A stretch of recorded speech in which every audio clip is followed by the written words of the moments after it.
ಬಾಗಲಕೋಟೆ ಹೊರಗಡೆ ತಣ್ಣಗಿದ್ದರೂ ಒಳಗಡೆ ಚಟುವಟಿಕೆಗಳು ನಡೆಯುತ್ತಿವೆ. ಇಲ್ಲಿನ ಪಂಕ ಮಸೀದಿಯ ಮುಂದೆ ಶಿವಾಜಿ ಮೆರವಣಿಗೆ ನಡೆಯುತ್ತಿದ್ದ ಸಮಯದಲ್ಲಿ ಚಪ್ಪಲಿ ಮತ್ತು ಕಲ್ಲು ತೂರಾಟ ನಡೆದ ಬಳಿಕ ಪರಿಸ್ಥಿತಿ ಶಾಂತವಾಗಿದ್ದರೂ ಪೊಲೀಸ್ ವ್ಯವಸ್ಥೆಯ ಮೇಲೆ ಒತ್ತಡ ಹಾಕುವ ಮತ್ತು ಮುಸ್ಲಿಮರನ್ನು ಮಾತ್ರ ಅಪರಾಧಿ ಸ್ಥಾನದಲ್ಲಿ ನಿಲ್ಲಿಸುವ ಪ್ರಯತ್ನಗಳು ನಡೆಯುತ್ತಿವೆ. ಈಗಾಗಲೇ 8 ಮಂದಿ ಮುಸ್ಲಿಮರನ್ನು ಬಂಧಿಸಲಾಗಿದೆ. ಮೆರವಣಿಗೆ ಮತ್ತು ಹಿಂಸಾಚಾರದ ಹೆಸರಲ್ಲಿ 6 ಮಂದಿ ಹಿಂದೂಗಳನ್ನು ಬಂಧಿಸಲಾಗಿದೆ. ಈ ನಡುವೆ ಶಾಸಕ ಶ್ರೀರಾಮುಲು ಪತ್ರಿಕಾಗೋಷ್ಠಿ ನಡೆಸಿದ್ದಾರೆ. ಪೊಲೀಸರಿಗೆ ವಾರ್ನ್ ಮಾಡಿದ್ದಾರೆ. ಹಿಂದೂ ಕಾರ್ಯಕರ್ತರನ್ನ ಮುಟ್ಟಬಾರದು, ರಾಜ್ಯ ಮಟ್ಟದ ಹೋರಾಟ ಮಾಡ್ತೇವೆ, ಹಿಂದೂ ಪರ ಕಾರ್ಯಕರ್ತರು ತಪ್ಪು ಮಾಡಿಲ್ಲ ಎಂದು ಅವರು ಹೇಳಿದ್ದಾರೆ. ನಮ್ಮ ಹಿಂದೂ ಪರ ಕಾರ್ಯಕರ್ತರು ಒಬ್ಬರು ಕೂಡ ಮುಟ್ಟಬಾರದು. ನೀನು ನಮ್ಮವ್ರು ಏನು ತಪ್ಪು ಮಾಡಿದ್ದಾರೆ ಇವತ್ತು ನೀನು ಮುಟ್ಟಕ? ನಮ್ಮವರು ಏನು ಒಂದೇ ತಪ್ಪು ಕೂಡ ಮಾಡಿಲ್ಲ, ನಮ್ಮ ಕಡೆಯಿಂದ ತಪ್ಪಾಗ್ಲಿಲ್ಲ. ಇವತ್ತು ಕಲ್ಲು ತೂರಾಟ ಮಾಡಿರೋಂಥವ್ರು, ತಪ್ಪು ಮಾಡಿರೋದಂಥವ್ರು, ಕಾನೂನನ್ನು ಕೈ ತಗೊಂಡಂಥವ್ರು ಅವರು ಬಿಟ್ಟು ನಮ್ಮನ್ನ ಅರೆಸ್ಟ್ ಮಾಡಕ್ ಕೊಟ್ಟಿರಿ. ನೋಡ್ರಿ, ನಾನು ಹೇಳೋದಿಷ್ಟೇ, ಪೊಲೀಸರಿಗೆ ಗಟ್ಟಿಯಾದಂತ ನಾನು ಒಂದು ರೀತಿ ನಿಮಗೆ ವಾರ್ನ್ ಮಾಡ್ತಾ ಇದ್ದೀನಿ. ದಯವಿಟ್ಟು ನೀವು ಈ ರೀತಿ ಮಾಡೋದ್ರಿಂದ ಯಾರಿಗೆ ಶೋಭೆ ತರಲ್ಲ. ನಮ್ಮ ಹಿಂದೂ ಪರ ಕಾರ್ಯಕರ್ತರು ನೀವೇನ ಅರೆಸ್ಟ್ ಮಾಡಿದ್ರೆ ನಿಮ್ಮಲ್ಲಿ ಕಠಿಣವಾದಂತ ಕ್ರಮ ಅಂದ್ರೆ ದೊಡ್ಡ ಹೋರಾಟವನ್ನು ಕೂಡ ಮಾಡಬೇಕಾಗುತ್ತೆ. ಇನ್ನೊಂದೆಡೆ ಸಚಿವ ಸತೀಶ್ ಜಾರಕಿಹೊಳಿ ಈ ಬಗ್ಗೆ ಮಾತಾಡಿದ್ದಾರೆ. ತಪ್ಪಿತಸ್ಥರನ್ನ ಬಂಧಿಸುತ್ತೇವೆ, ಕ್ರಮ ಕೈಗೊಳ್ಳುತ್ತೇವೆ ಎಂದು ಅವರು ಹೇಳಿದ್ದಾರೆ. ಅಂದ್ರೆ ಗೊಂದಲ ಬಗೆಹರಿಸೋದು ನಿರ್ಣಯ ಆಗಿದೆ ಅಂತ. ಗೊಂದಲ ಏನಾಗಿದೆ ರಾಜ್ಯದಲ್ಲಿ, ಅದನ್ನ ವಿನಂತಿ ಮಾಡಿದೀವಿ. ಬೇಗ ನೀವು ಮಧ್ಯ ಪ್ರವೇಶ ಮಾಡಬೇಕು, ಇಲ್ಲಾಂದರೆ ತೊಂದರೆ ಆಗ್ತೈತೆ ಕಾರ್ಯಕರ್ತರಿಗೆ, ಸರ್ಕಾರ ಪಕ್ಷಕ್ಕೆ ಅಂತ ಹೇಳಿದ್ದೀವಿ. ಸೊ ಆದಷ್ಟು ಬೇಗ ಮಾಡ್ತೀವಿ ಅಂತ ಖರ್ಗೆಜಿಯವರ ನಿನ್ನೆ ಹೇಳಿದಂಥ ಉದ್ದೇಶ. ಬದಲಾವಣೆ ಅದು ಯಾವ ರೀತಿ ಒಟ್ಟು ಬಗೆಹರಿಸಬೇಕು, ಗೊಂದಲ ಇರಬಾರ್ದು ಅನ್ನೋದು ನಮ್ಮ ಆಶೆ. ಅದನ್ನು ಹೇಳಿದ್ದೀವಿ ಅವರಿಗೆ. ಶೀಘ್ರ ನಿರ್ಣಯ ಅಂತ ಹೇಳಿದ್ದಾರೆ, ಅಷ್ಟು ಮಾತ್ರ ಹೇಳಬಲ್ಲೆ.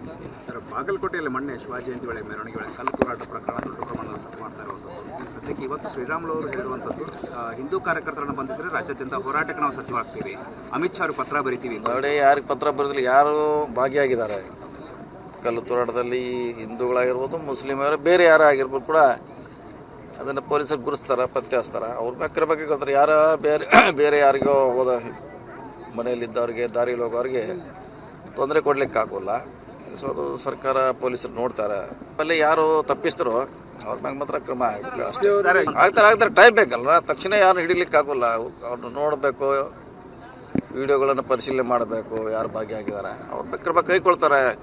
ಈಗ ನಾವು ಹೇಳಿದ ಮ್ಯಾಗ ಅವ್ರು ಯಾರು ಅರೆಸ್ಟ್ ಮಾಡೋಕ್ಕಾಗೋಲ್ಲ, ಬಿಡ್ಲಿಕ್ಕೂ ಆಗೋಲ್ಲ. ಈಗಲೇ ಸುಮಾರು ಜನ ಅರೆಸ್ಟ್ ಮಾಡಿದ್ದಾರೆ, ಇನ್ನೂ ಹುಡುಕ್ಬೇಕಾಗ್ತೈತೆ. ಸೊ ಟೈಮ್ ತೊಳ್ತೈತೆ. Your brand deserves more attention. More leads, more growth.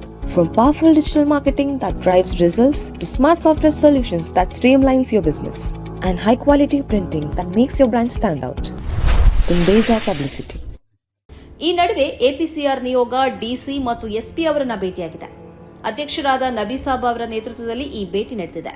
ಅಲ್ಲದೆ ಅಂಜುಮನ್ ಸಂಸ್ಥೆಯ ಕಾರ್ಯದರ್ಶಿ ಸಿಕಂದರ್ ಅತಣಿ ಅವರು ಮಾಧ್ಯಮದ ಜೊತೆ ಮಾತಾಡಿದ್ದಾರೆ. ರಾತ್ರಿ ತರಾವಿ ನಮಾಜು 9 ಗಂಟೆಯಿಂದ 10 ಗಂಟೆವರೆಗೆ ನಡೆಯುತ್ತದೆ. ಈ ಸಂದರ್ಭದಲ್ಲಿ ನಾವು ಇನ್ನೊಬ್ಬರ ಕೋಮಿನ ಆಚರಣೆಗೆ ಆಗಲಿ ಅಥವಾ ಅವರ ಸಂಭ್ರಮಕ್ಕೆ ನಮ್ಮ ಯಾವುದೇ ಅಡೆತಡೆ ಇರುವುದಿಲ್ಲ. ನಮಾಜ್ ಸಂದರ್ಭದಲ್ಲಿ ಇಲಾಖೆಯವರು ಅತ್ಯಂತ ಕ್ರಮಬದ್ಧವಾಗಿ ಇಲ್ಲಿ ನಿರ್ವಹಣೆ ಮಾಡಿದ್ದರೆ ಈ ಒಂದು ಅಹಿತಕರ ಘಟನೆ ನಡೆಯುತ್ತಿರಲಿಲ್ಲ. ಈ ಒಂದು ಕೃತ್ಯದಲ್ಲಿ, ಈ ಒಂದು ಅಪರಾಧದಲ್ಲಿ ಭಾಗಿಯಾದಂಥವರನ್ನ ಸೂಕ್ತ ತನಿಖೆ ಮಾಡಿ ಎಲ್ಲರಿಗೂ ಸಮಾನವಾದಂಥ ನ್ಯಾಯವನ್ನ ದೊರಕಿಸಿಕೊಡಬೇಕಾದಂಥ ಕೆಲಸವನ್ನ ಬಾಗಲಕೋಟೆ ಜಿಲ್ಲಾ ಪೊಲೀಸ್ ಇಲಾಖೆ ಮಾಡುತ್ತೆ. ಇಲ್ಲೇ ಪ್ರೊವೋಕಿಂಗ್ ಆಗತಕ್ಕಂಥ ಕೆಲಸ ಆಗಿರುವುದರಿಂದ ಈ ರೀತಿ ಆಗಬಾರ್ದಾಗಿತ್ತು. ಕಲ್ಲು ತೂರಾಟದ ಬಗ್ಗೆ ಯಾವುದೇ ಸ್ಪಷ್ಟವಾದ ಮಾಹಿತಿ ಇರುವುದಿಲ್ಲ. ಇದರ ಜೊತೆಗೆ ವಾಟ್ಸ್ಆಪ್ನಲ್ಲಿ ಒಂದು ಸುದ್ದಿ ಭಾರಿ ಪ್ರಮಾಣದಲ್ಲಿ ಹಂಚಿಕೆ ಆಗ್ತಾ ಇದೆ. ಅದು ಹೀಗಿದೆ.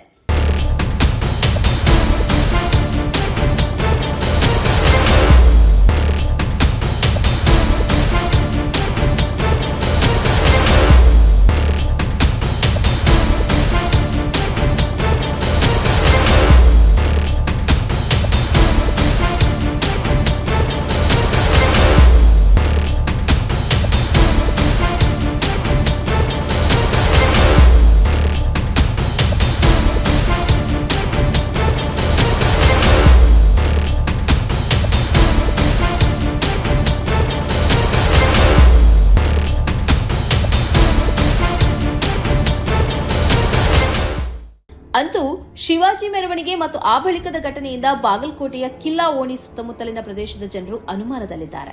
ಜಿಲ್ಲಾ ವರಿಷ್ಠಾಧಿಕಾರಿಯವರು ಮೃದು ನೀತಿ ಅನುಸರಿಸಿರುವುದೇ ಮೆರವಣಿಗೆಯಲ್ಲಿ ಬಂದವರು ಮಸೀದಿಯ ಮುಂದೆ ಸುಮಾರು 2 ಗಂಟೆಗಳ ಕಾಲ ಡಿಜೆ ಬಾರಿಸಿರುವುದಕ್ಕೂ ಆ ಬಳಿಕದ ಘಟನೆಗೂ ಕಾರಣ ಎಂದು ಹೇಳ್ತಿದ್ದಾರೆ. ಮೆರವಣಿಗೆಯಲ್ಲಿದ್ದವರು ಮಸೀದಿಯ ಮುಂದೆ ಡಿಜೆ ಬಾರಿಸುವ ಮೂಲಕ ಪ್ರಚೋದಿಸಿದ್ರು. ಗಂಟೆಗಟ್ಟಲೆ ಡಿಜೆ ಬಾರಿಸಿದ್ದರಿಂದ ಮಸೀದಿಯ ಒಳಗಡೆ ನಡೆಯುತ್ತಿದ್ದ ನಮಾಜ್ಗೆ ತೊಂದರೆಯಾಗಿದೆ. ಇದರಿಂದ ಪ್ರಚೋದಿತರಾಗಿ ಯುವಕರು ಕಾನೂನು ಕೈಗೆತ್ತಿಕೊಂಡಿದ್ದಾರೆ. ಈ ಇಡೀ ಪ್ರಕ್ರಿಯೆಯನ್ನು ಪೊಲೀಸ್ ವರಿಷ್ಠಾಧಿಕಾರಿಯವರಿಗೆ ತಡೆಯಬಹುದಿತ್ತು. ಮೆರವಣಿಗೆ ಜೊತೆಯೇ ಇದ್ದ ವರಿಷ್ಠಾಧಿಕಾರಿಯವರು ಮಸೀದಿಯ ಮುಂದೆ ಮೆರವಣಿಗೆ ಉದ್ದೇಶಪೂರ್ವಕವಾಗಿ ನಿಲ್ಲದಂತೆ ನೋಡಿಕೊಳ್ಳಬಹುದಿತ್ತು. ಆ ಸಂದರ್ಭದಲ್ಲಿ ಅವರು ಮಾಡಿರುವ ಎಡವಟ್ಟು ಇಡೀ ಕೃತ್ಯಕ್ಕೆ ಕಾರಣವಾಗಿದೆ ಅಂತ ಸ್ಥಳೀಯರು ಹೇಳ್ತಿದ್ದಾರೆ. ಇದೀಗ ವಾಟ್ಸ್ಆಪ್ನಲ್ಲಿ ಹರಿದಾಡುತ್ತಿರುವ ನಿರ್ಣಯಗಳನ್ನು ನೋಡಿದ್ರೆ ಇನ್ನೊಂದಿಷ್ಟು ಆತಂಕ, ಘರ್ಷಣೆ, ಹಿಂಸಾಚಾರಕ್ಕೆ ವೇದಿಕೆ ಸಿದ್ಧವಾಗ್ತಿದೆಯೇನೋ ಅಂತ ಅನಿಸ್ತಾ ಇದೆ. ಈ ಕಾರ್ಯಕ್ರಮದ ಪ್ರಾಯೋಜಕರು Gadiyar group of companies, specialised in piling and shoring, engineering consultancy, fire fighting, steel structures, real estate. Office SIT tower, silicon OSS, Dubai, UAE. ಸ್ನೇಹಿತರೆ, ನಿಮ್ಮ ಅದ್ಭುತ ಬೆಂಬಲದಿಂದ ಸನ್ಮಾರ್ಗ ನ್ಯೂಸ್ ಚಾನೆಲ್ ಈಗ 2 ಲಕ್ಷ ಸಬ್ಸ್ಕ್ರೈಬರ್ಗಳನ್ನು ದಾಟಿದೆ. ಇದು ನಮ್ಮ ಯಶಸ್ಸಲ್ಲ, ಇದು ನಿಮ್ಮ ಯಶಸ್ಸು. ನಮ್ಮ ಮುಂದಿನ ಗುರಿ 4 ಲಕ್ಷ. ಇದು ಕಷ್ಟವಲ್ಲ. ನೀವು ಮಾಡಬೇಕಾದದ್ದು ಸಿಂಪಲ್. ನೀವು ಸನ್ಮಾರ್ಗ ನ್ಯೂಸ್ ಚಾನೆಲ್ ವಿಡಿಯೋವನ್ನ ನಿಮ್ಮ ಸ್ನೇಹಿತರಿಗೆ, ಕುಟುಂಬದವರೊಂದಿಗೆ ಹಂಚಿಕೊಳ್ಳಿ ಮತ್ತು ಅವರಲ್ಲೂ ಸಬ್ಸ್ಕ್ರೈಬ್ ಮಾಡಲು ಹೇಳಿ. ನೀವು ಶಕ್ತಿಯನ್ನು ಕೊಡಿ, ನಾವು ನಿಖರ ಸುದ್ದಿ ಕೊಡ್ತೇವೆ. ಧನ್ಯವಾದಗಳು.